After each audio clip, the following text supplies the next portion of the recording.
In 1922, an American team was out searching for the origins of man in a remote part of China. Being an American expedition, it had an avalanche of cars, trucks, and 75 camels. Led by the flamboyant Roy Chapman Andrews, they were so well heeled, the Chinese government thought they were spies.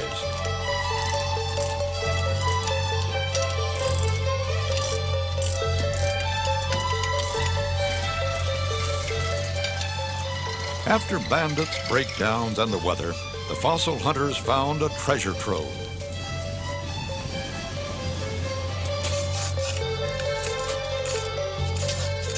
These early dinosaur detectives looking for human bones stumbled on a horde of perfectly preserved dinosaur eggs, the first clue that dinosaurs lived in family groups.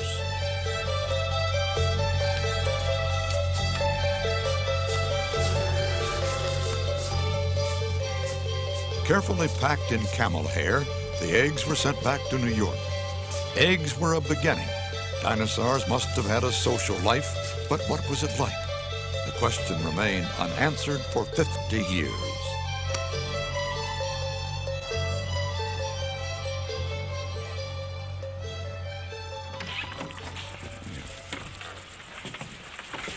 This is the first time I've been in this place since.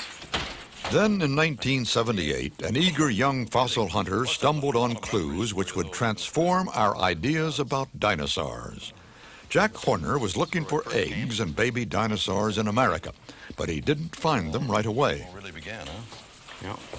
I went to the American Museum in New York City and looked through their collections, looked at the material that had come from Mongolia, and got an idea of what baby dinosaurs ought to look like. And people were writing papers about baby dinosaurs being extremely rare, and so I took it upon myself to go find some. At first, he had no luck, but then a chance visit to Marion Brunwald's fossil shop gave him the break he needed.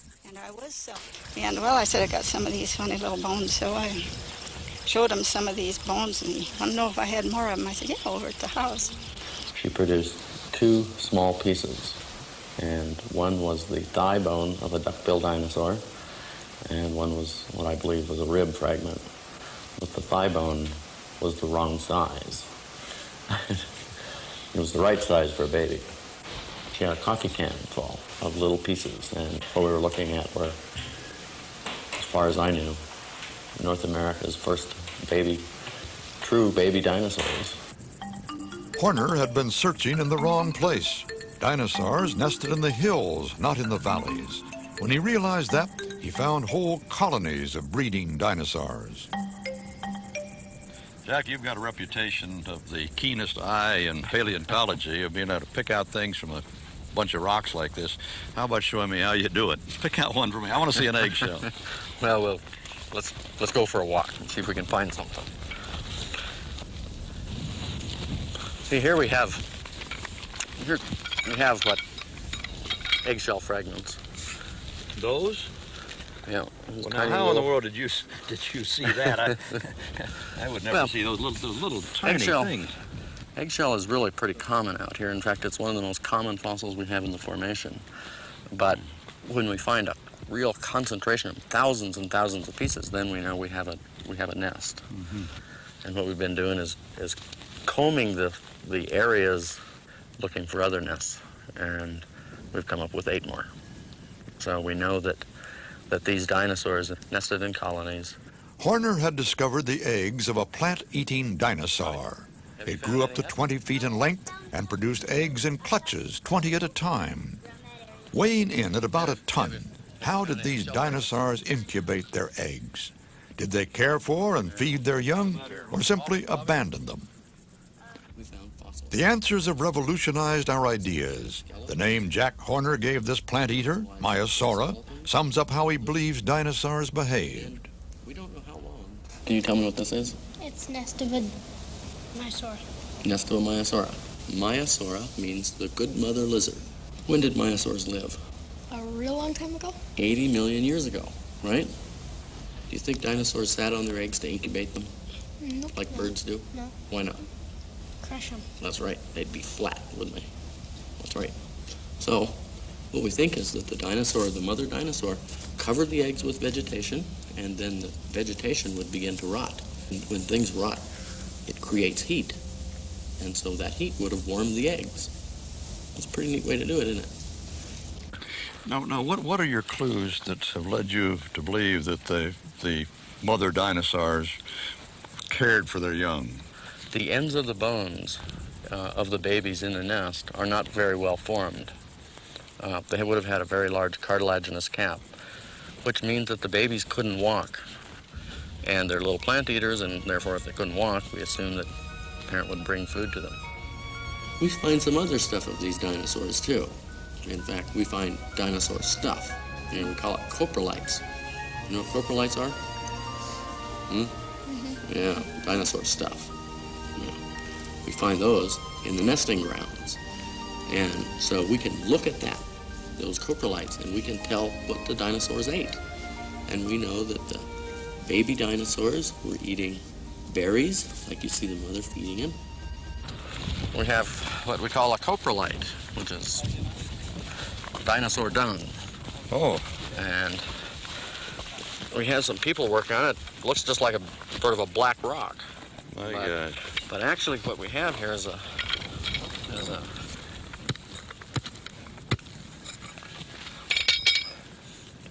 rock that is just loaded with plant material, all this black in here. And it's mixed together with the sediment. When I was a dinosaur detective, that looks like a rock to me. It certainly does. And, but what would make you look at it like that? What we were finding were these sort of big blobs of what appears to be crushed up plant material. It's very rare out here, but we're only finding it in the nesting ground, the nesting horizons. Another clue is the shape of the skull. When we look at the baby dinosaur skulls, they have the same features that we see in birds and mammals. They have very big eyes, big brain, very short snout. It's the characters that make things like Mickey Mouse cute. What is different about them? Their noses. You know, their nose is very different. Away. Now, if we look at the adult has relatively small eyes and a big, long snout, right? And we look at the babies, they have big eyes and a relatively short snout, right?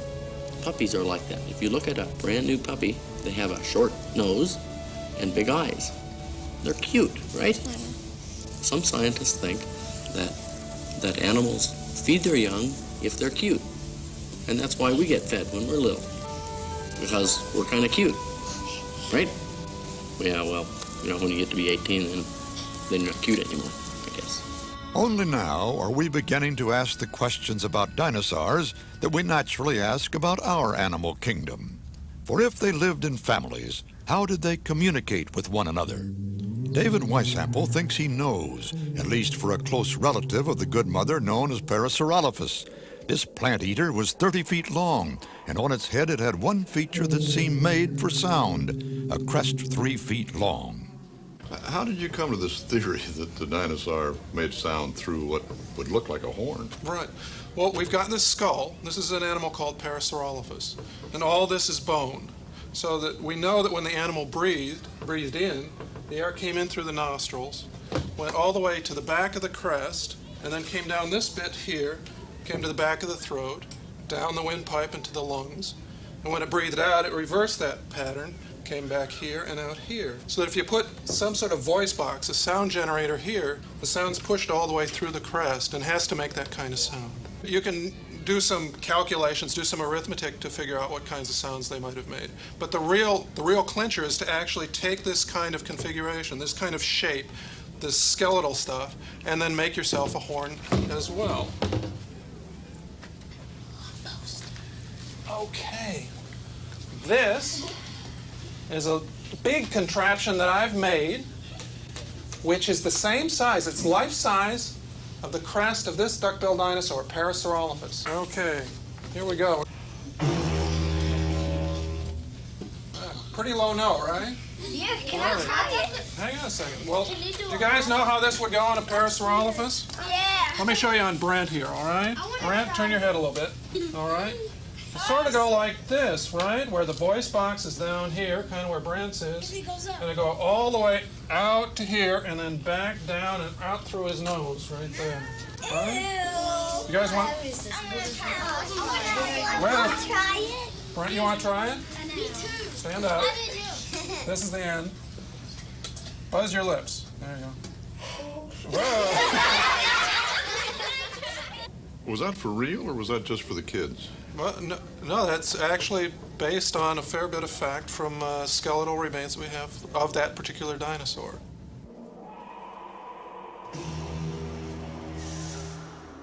But science, of course, wants to know more. In North America, dinosaur bones get VIP treatment on the latest X-ray scanners. This is the only complete skull of a honking hadrosaur. Y-sample dare not cut it open, but the X-ray pictures let him see the horn from the inside. What we want to do today is to investigate roughly this part of the crest right here, because there's a chance that there are intricate side passages in here which would change the kinds of sound that the animal would make. Well, I think the business about the central chamber extending so far up the crest is going to make a real difference in terms of the kinds of sounds that this animal can make. Yeah. Certainly not as simple as originally anticipated. The business of actually taking pictures from the inside out is something that is not generally available for the kinds of work that we're doing. And so this provides a picture, a window on the anatomy that's not available otherwise. So yeah, it's a tremendous value. Let me ask you this, though. A dinosaur like Parasaurolophus would want to talk to, if it was a baby, it would want to talk to the grown-ups. His wife. Husband and wife would want to talk to each other. And they'd want to say things like, they'd want to give out warning calls. Or they'd want to say, come over here, it's time to eat. It's time to go to bed. Or it's time to go to bed. Or buzz off, I want to be left alone, things like that. I love you. Maybe even I love you. Dinosaur detectives are now convinced that dinosaurs had more ways to communicate than just by making a noise. During courtship especially, they would have used color and adornment to get their message across. We're all familiar with certain kinds of display structures. Peacocks have wonderful showy tails which attract females. In deer, there are the magnificent antlers of the red deer stag and so on and so forth. These are our display structures. And a number of dinosaurs had structures which were first and foremost very conspicuous. Many of the duck-billed dinosaurs had crests on the top of their heads. The horned dinosaurs had wonderful shields behind the skulls. These are structures which were clearly meant to be seen. This dinosaur is called Centrosaurus, sharp-pointed reptile, because of the horns on the tip of its snout.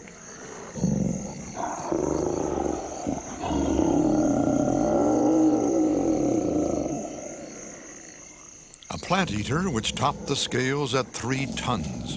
During the mating season, it was capable of a fearsome display.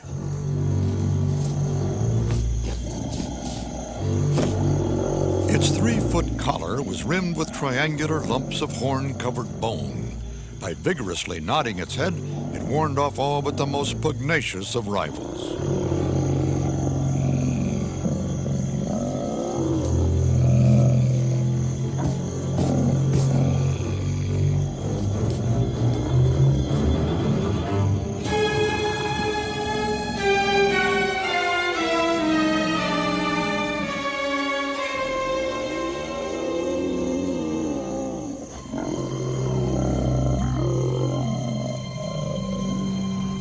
Not that this was without risk. With these, as with other dinosaurs, things could sometimes get out of hand. I've been looking at injuries in duck-billed dinosaurs, and these features can tell us many interesting things about the lifestyle of these dinosaurs. And this animal has a series of ribs that have all been broken in a straight line and all rehealed to the same degree. We know that this injury occurred at the same time. What I think is happening here is that rival males during mating times would fight over females and may have kicked at each other with the hind feet, causing these kind of injuries. And even when you've secured a mate, there are perils still ahead. Now, in a normal duck-billed dinosaur, the spine is nice and straight. And as you can see with this specimen, it has been buckled and pulled over to one side, as if a great weight has pressed straight down upon it. I've come to the conclusion that these injuries were caused during mating and where accidental injuries occurred during the actual act of mating.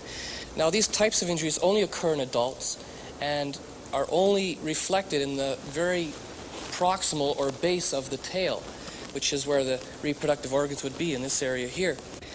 I never find multiple injuries. Like, I never find an animal that has mated, been injured, and then re-injured itself. So it looks like it happened once during the animal's life. Maybe the injury made it shy away from mating in the future. Who knows?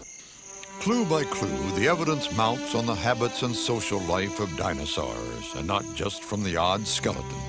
Here in the Badlands of Alberta, Phil Curry found clues that stretched across an area the size of a football field. In 1978, his team discovered a vast bone bed of 500 centrosaurs, apparently struck down in the prime of life. But how could this have happened, and what did it mean? Well, bone beds are actually quite common, but it's not very often we find bone beds like this where you have only one species represented. Because of the large numbers of specimens here and the fact that they didn't come from very far upstream, it's most likely that these animals died trying to cross the river in flood. Now, this may seem like a rather fantastic explanation, but in fact there are modern analogies that show it still happens today. And in fact it happens quite frequently. Not that long ago, 10,000 caribou died in northern Quebec. Thousands of caribou carcasses line the banks of the Kaniapiskau River in northern Quebec. Inuit work crews have started collecting the caribou out of the water before it freezes in 2 or 3 weeks. The decaying carcasses were strewn along a 50-kilometer stretch of the river and are now creating a major pollution threat to aquatic life. Biologists who inspected the riverbank were shocked. Whenever you get large groups of herbivorous animals, whether they're dinosaurs or mammals, together and they're moving in some kind of a migratory pattern, they're likely to encounter some kind of a natural disaster that will wipe out large numbers of them during the course of the migration. Given the evidence we have now from Arctic Canada and Alaska, there's a very good chance that dinosaurs were taking advantage of the high plant productivity in the Arctic, because during the summer months, with 24 hours of sunlight during the daytime, plants just produce so much food that animals will always try and take advantage of it. Covering up to 70 miles a day, the vast centrosaur herds swept northwards in the summer toward the Arctic feeding grounds. In the autumn, as the days began to draw in, a huge migration southward would begin. This cycle of life would be repeated, echoing the seasons 70 million years ago. Today, the remains of huge herds of dinosaurs are being discovered around the world. In Montana, a vast bone bed tells Jack Horner what happened to the young myosaurs after they left the nest. It gives us a social picture on a grand scale. This is just a tiny piece of one of our bone beds. What it is a mass accumulation of myosaur skeletons ranging from yearlings to full-grown, and our conservative estimate is 10,000 individuals.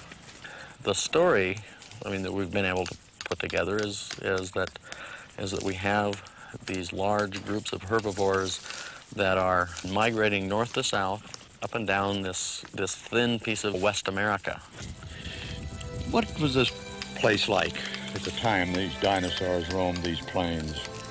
80 million years ago, the Rocky Mountains were here, but they were about 30 miles west of here. And then there was a broad plain that came from the Rocky Mountains and extended all the way into eastern Montana. It was about 300 miles, and then came to that inland seaway extended from the Gulf of Mexico to the Arctic Ocean.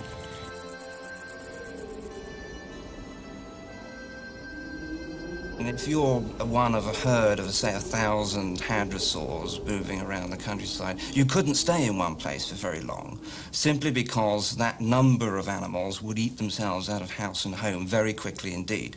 So you follow the food resource. Well, an obvious parallel would be caribou.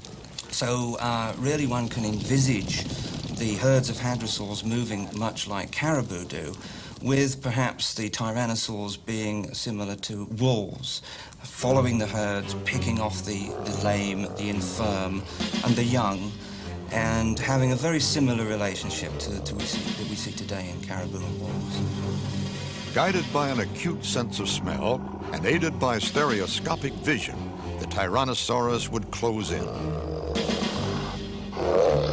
Its prey secured, this superbly designed killing machine would tear apart its catch and down it in huge gulps. Some killers are smaller but are no less fearsome. In 1964, John Ostrom made a startling discovery. A new type of killer, a small lithe animal with a razor-sharp weapon, a wickedly hooked claw on its hind foot. He called it Deinonychus, terrible claw. But Deinonychus certainly opened up a whole new window in viewing these animals. This animal clearly indicated extreme agility, activity, perhaps even intelligence, but these were very, very sophisticated animals, unlike our previous image of what dinosaurs were about. Here were dinosaurs at their most terrifying. They weren't just active killers. They hunted in packs. But we found the remains of at least 4 and probably 5 different predators, Deinonychus, that apparently were killed in the process of attacking a much larger prey animal, that these animals apparently hunted in packs, like wolves, which makes a lot of sense when you realize that the animal that they were trying to, and did kill, was 5 or 10 times larger than the killer. To combat the threat of agile predators, giants like this plant-eater Tyrannosaurus had to move fast too or perish. Some dinosaur detectives see this as evidence that they were just like the active mammals of today. Others are not so sure. The giant Brachiosaurus may provide some clues to the pace of dinosaurs. Can you really apply these arguments to animals this size, a 40 or 30-ton dinosaur? I think not. I think there are actually models for these sorts of creatures which much more fit them to being a classic reptile. We know that the head was able to be craned up some 30 to 35 feet above the ground to reach the tops of the trees they fed on. Now, if the animal has its brain and head at that height, then there's an enormous distance that the blood has to travel to get up to the brain, and the heart will therefore have to generate a great deal of pressure to push the blood up that height. That gives the animals potential for a great deal of activity.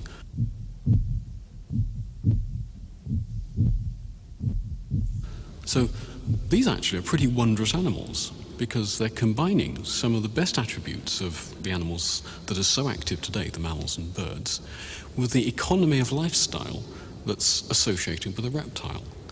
Basically, they're dinosaurs, and that makes them something very special.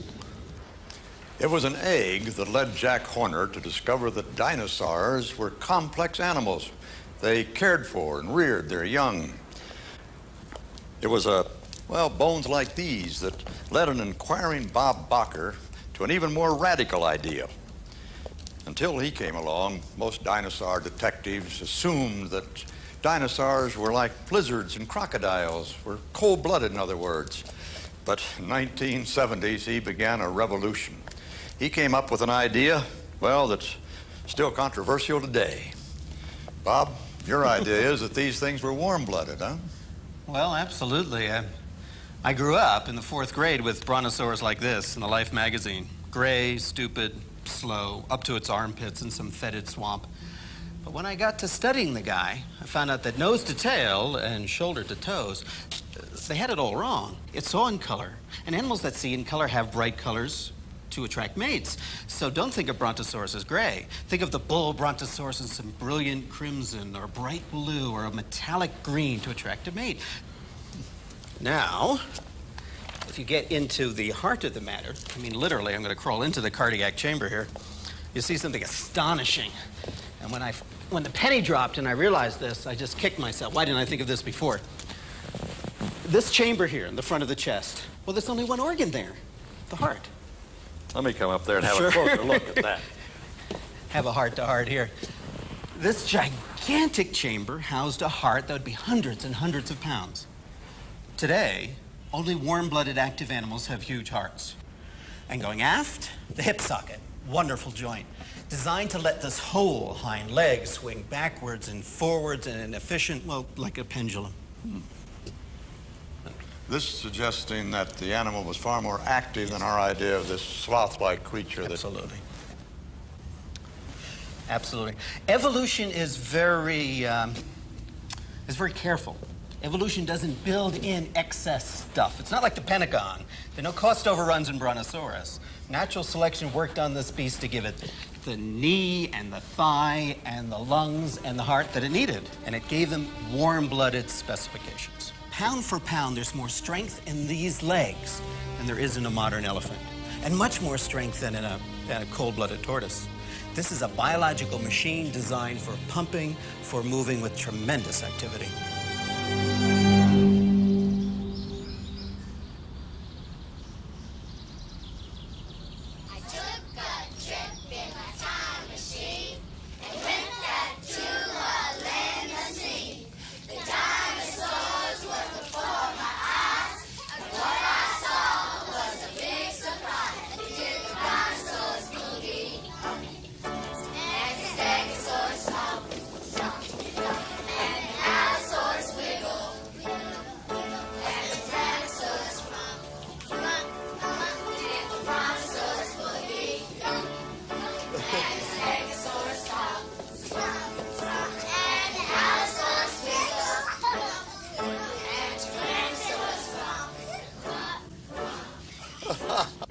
Well, school was never like this in my day.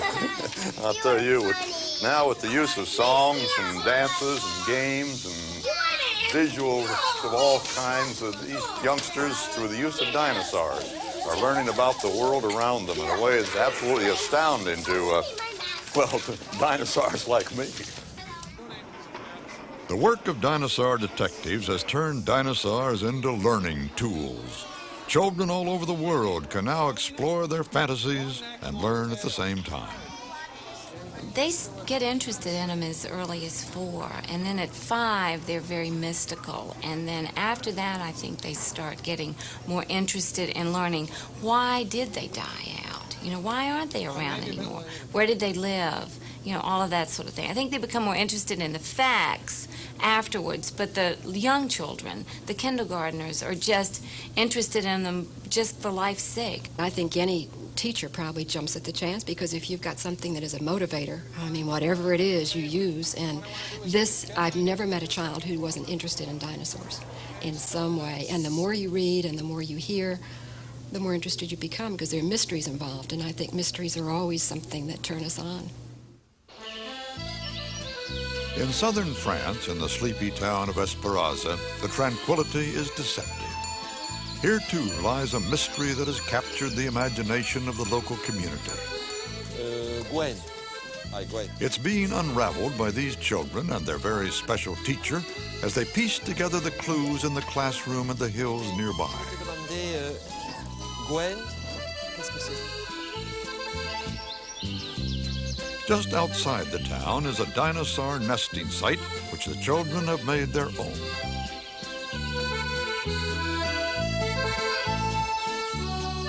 So many eggs have been found that it has put Esperanza on the map and made these junior dinosaur detectives the talk of France. All children are interested in dinosaurs. That's true. Everyone is aware of it, from 7 to 77. Those in Esperanza in particular, because they have had the opportunity to touch the bones and the eggs on the site. Les os, les œufs.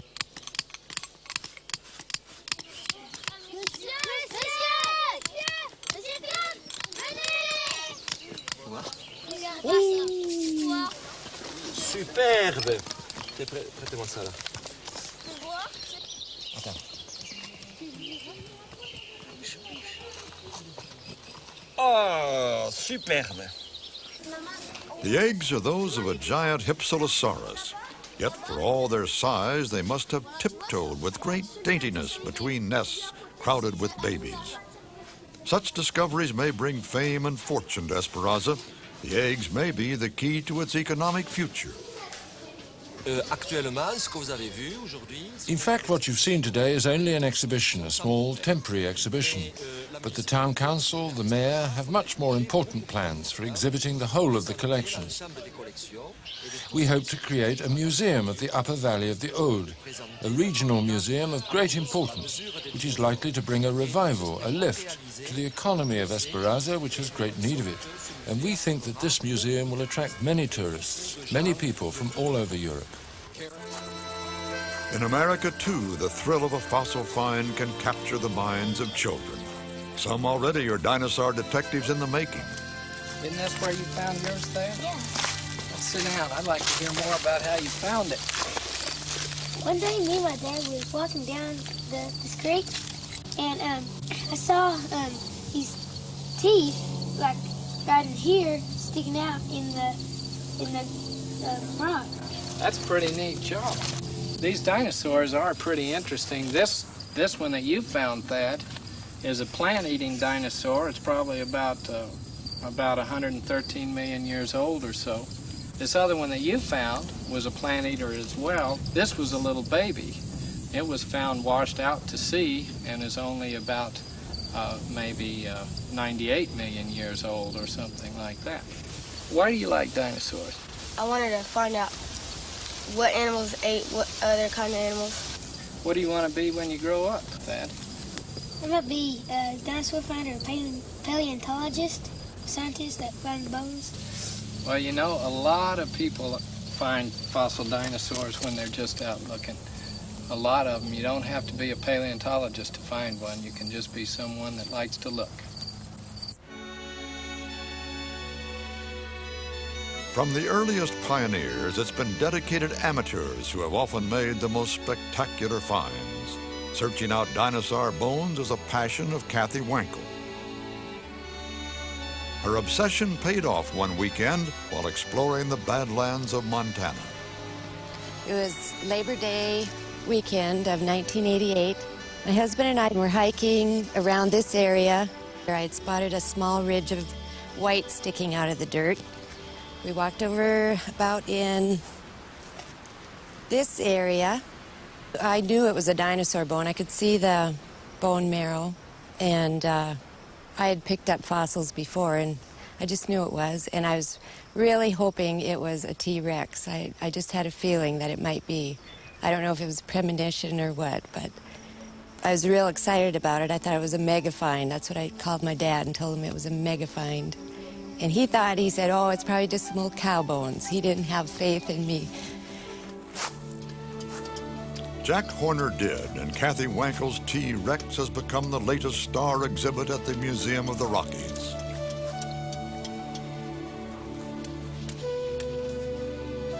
Good amateur paleontologists are extremely important.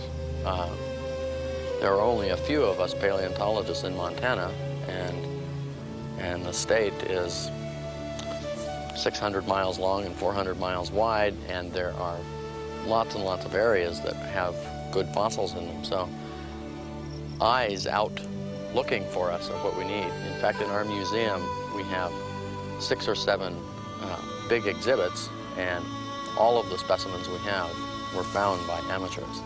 The important thing is that the amateur bring it to the museum rather than take it home and put it in his garage. How did you first get interested in dinosaur bones? Oh, I think it dates back to the uranium days when we were prospecting for uranium.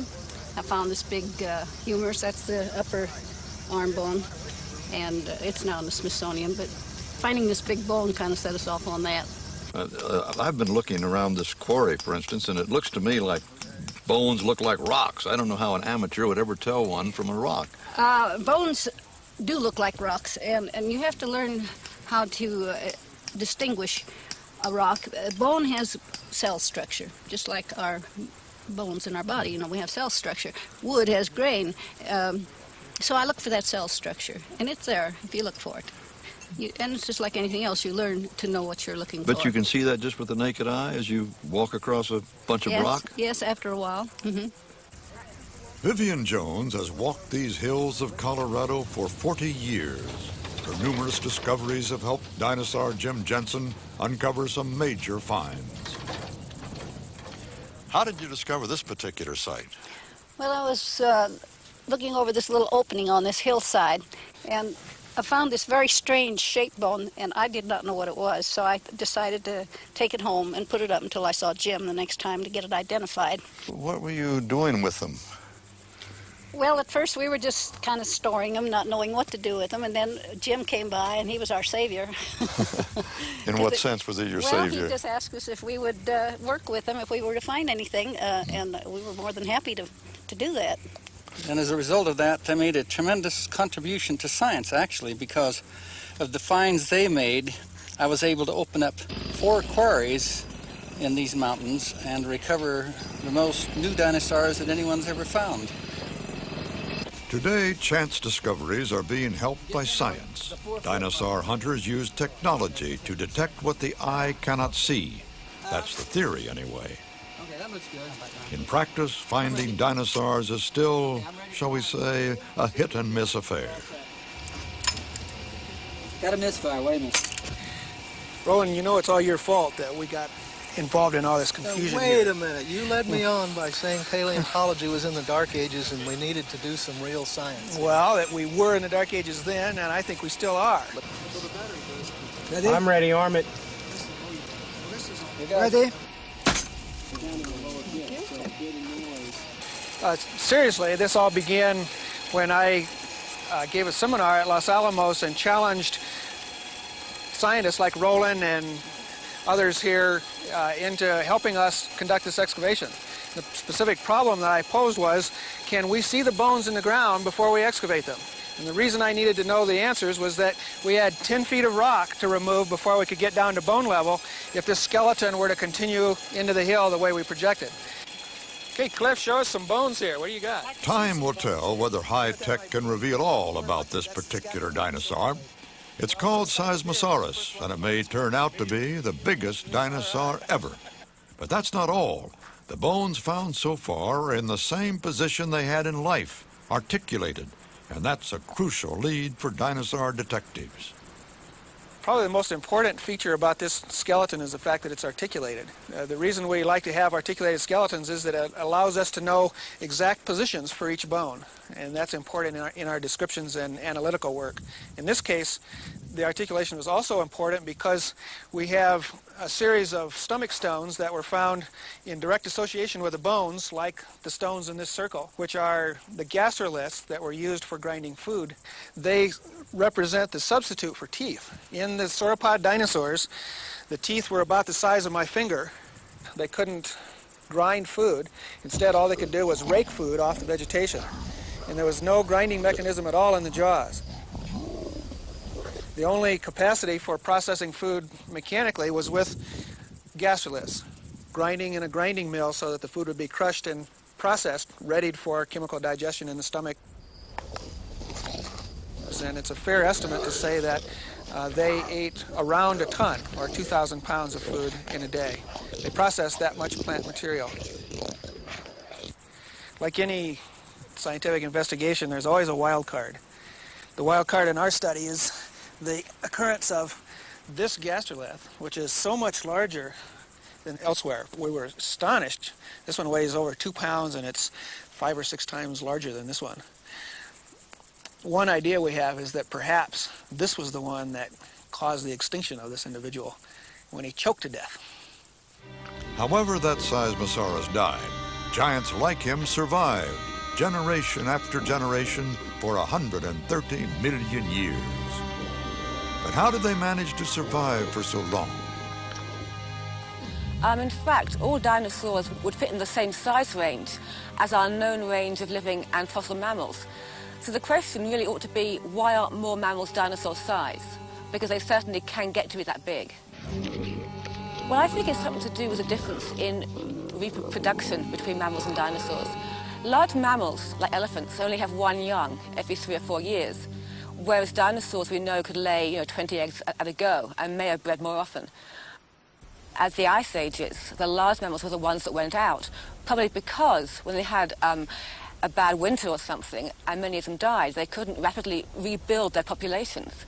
Now, a dinosaur laying 20 eggs, sure, under most conditions, most of those young would die, but it would mean they had the capacity to rebuild populations quickly, which would be impossible for a mammal. Today, those dinosaur corpses have brought a not always welcome new enterprise. For hard on the heels of the amateurs has come a new gold rush. Professional dinosaur hunters like Peter Larson walk a thin line between making money out of dinosaur finds and scientific research. Well, there is a bit of a controversy about being able to actually sell dinosaur bones. Actually, this is a way that I've found to be able to do what I want with my life. Those of us who work in this company have a real commitment to science. It's our thing. We not only supply specimens of dinosaurs to museums who otherwise would not be able to afford to get them, or perhaps places like Japan, which really has no dinosaur skeletons. The only way they can see a real dinosaur is to buy one. And the children who live in Japan have just as much right to see a dinosaur as the children who live here in the United States. And here we have an abundance of dinosaurs, and we can supply dinosaurs to those museums where they otherwise would not be able to have them. In the summer of 1990, Peter Larson came up with the find of his life. Well, this turns out to be the largest Tyrannosaurus that has ever been found. We kind of like to name our fossils when we find them to give them sort of a personality. It was found by Susan Hendrickson, so we came up with the name Sue. Sue is going to be the cornerstone of our museum, which we've been working on, in fact, which I've been dreaming of since I was a little kid. And Sue will be mounted in Hill City, South Dakota in our new museum. Although Larson didn't know it at the time, Sue may be a fitting name for this, the largest tyrannosaur ever. Its size probably meant that Sue was a female and more than able to stand her ground against a smaller male. She needed to be larger to nurture the eggs inside her. Such new information is grist to the mill for amateur dinosaur enthusiasts. Tom Strauss, here in the shed at the bottom of his garden, is an engineer by day. His obsession with dinosaurs lacks the resources for anything but a one-man exhibition.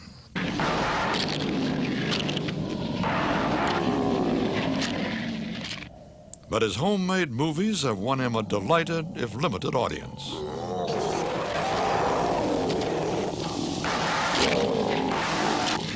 When I was a kid, I was fascinated by dinosaurs by the original motion picture of King Kong.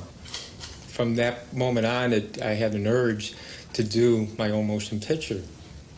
The project started off when I was in high school. At the time, money was very scarce. I used these wire keys from a guitar of mine. And primarily, most of this is from bicycle chains and washers, nuts and bolts. That was generally what was available for me. And in order to keep this creature suspended in air while you're animating them one frame at a time. In the beginning, I had no experience on it, and I had to learn, and I kind of felt the best way to learn is to do it. At the time, people felt that the dinosaurs were very cold-blooded, and I really didn't believe it. And I wanted also to project these animals to show that they had feelings toward their offspring. I knew that the fight scene was terrifying. And I did have an audience of kids viewing my film. When I was showing this to this group of kids, and I took my eye off the screen and watched the faces on the kids, and especially the point where the fight was going on, and some of the reactions from these kids were they were covering their faces and they turned their head. It electrified me.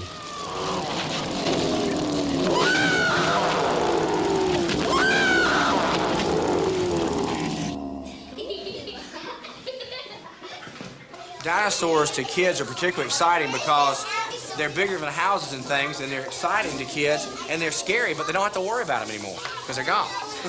So it's something they can talk about and feel like they're their friends of this big 60-foot tall brachiosaurus, but at the same time, they don't have to worry about getting stepped on by one. My favorite dinosaur is Tyrannosaurus Rex. They're interesting and they're big, so big. They're real neat and fascinating. They're big and scary. Stimulating that imagination is a young people's dig and campsite at Egg Mountain. It's an open-air workshop inspired by Jack Horner. We saw some children out there today, a very bright little 9-year-old fellow. Tell us something about the camp. I mean, what is it exactly? Well, it's run as a field school. It's a place where interested people can come out and really be part of the research, be part of what really goes on here. Since Jack Horner first discovered dinosaur eggs in America in 1978, hundreds of children of all ages have spent time on Egg Mountain. For Horner, it's the climax of a long career. What would you like to be remembered for? Probably the behavior. It's been what I've been working on all this time. Behavior of the dinosaurs? Behavior of the dinosaurs, yes. This is what dinosaurs are good for: education and learning about life and the history of life, so that we know what our world is about and what's going to happen to our world. They should be used for research and education. They should be used to encourage people like Johnny and Thad into science. And of course, the biggest joy in fossils is the actual discovery, actually finding these rocks which no one's ever seen before, these evidence of ancient life. And we just can't deny that to the young kids, because that's what really gets you hooked on fossils and really gets you hooked on science. And we've got to allow them to be able to go out and look for these fossils and find them, because without the kids, there's no future in paleontology. Bob, of all your discoveries out here, what would you like to be most remembered for? Wow. I guess helping to give dinosaurs better respect. That they weren't cold-blooded, stupid, gray, dim-witted, bad mothers and stuck in miasmic swamps. They were lively, they were colorful, incredibly interesting.